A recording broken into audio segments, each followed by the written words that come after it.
crazy, hey? This is one of the challenges. Now this is where it gets a little bit scary. I started looking at all the DARPA stuff. And they've got DARPA TV, so you can actually, they've been doing some mission rewards, tests, trials, competitions, whatever you want to call it. The CSIRO have one. They were doing theirs yesterday in the semi-finals. This is the finals. And it's showing all of their technology that they had. It was, they wanted to find organisations that were not affiliated with DARPA to do their own research. And I did a video ages ago saying they wanted to use other people's technology, intelligence, time, effort, ingenuity, with no financial cost to them. And they do these competitions, and who wins gets an award or a contract with DARPA. So they get the prize at the end without putting any of the hard work or time or effort or anything in, which I thought sucked. I thought, you sneaky bastards. So they did one, and obviously this one was the cave one. And they wanted to find, these artificial intelligence that had the capabilities of go through tunnels and caves and low vision areas.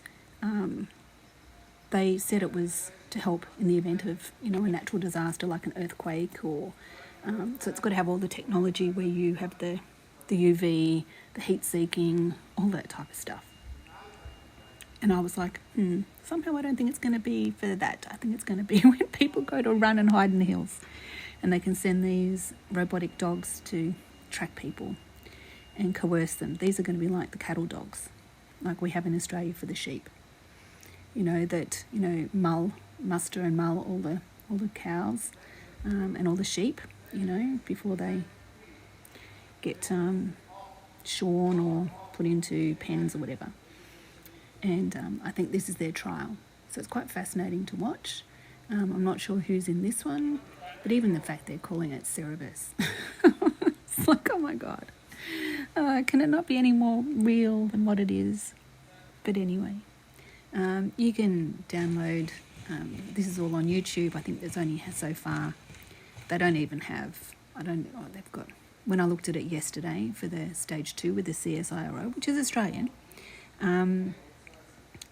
they had only had about 500 views, which I thought was quite fascinating, because this is their technology being tested live on television, basically. And nobody's paying attention. But just idiots like me. Like, how would you like to be walking down the street one night and have Nat coming towards you? You wouldn't know what the hell was going on. Like, look at the flares off the lights. How many lights and cameras does this thing have all over it? Look at it, it's like it's dancing. It's pretty scary. Oh, and this is attempt number 3 out of 45. Okay, and he only got a score of 3. So this is all score-based.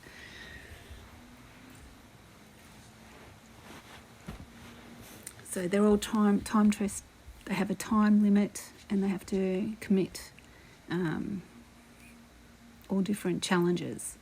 You can see in the bottom left, it's got like a pyramid, cube, whatever you want to call it, showing it's like a maze, and it has to, complete its mission. And you can see on the bottom right, it's showing the area, because they've got to enter these unknown areas, like a tunnel or, as I said, underground. Pretty scary.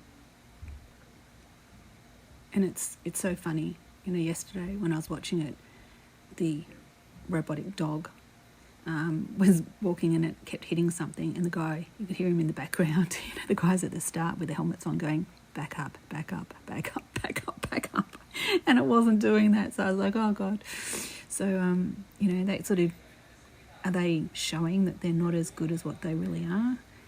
At the end of the day, these are the people competing to be engaged with DARPA. This is not the real DARPA stuff. So this is probably kindergarten stuff, And what's really out there is, you know, I've done every university degree in every university in the whole world. But it's just interesting. So I thought I'd show you what's out there if you're interested in robotics and you want to see what's out there and what they can and can't do. What they're trying to get them to do is probably more apt. But anyway, I'll leave it at this. We're 5 minutes in. and good luck to them, I say. Just don't come chasing me down. You'll get a brick to the head. See ya. Bye. Sometimes dogs are not your best friend, and a dog called CERBERUS would not be your best friend because he has 3 heads, which means that he can turn and pivot and duck and weave and see where you are. No wonder this one won the $2 million through DARPA. Take care, protect your family and your kids. Bye.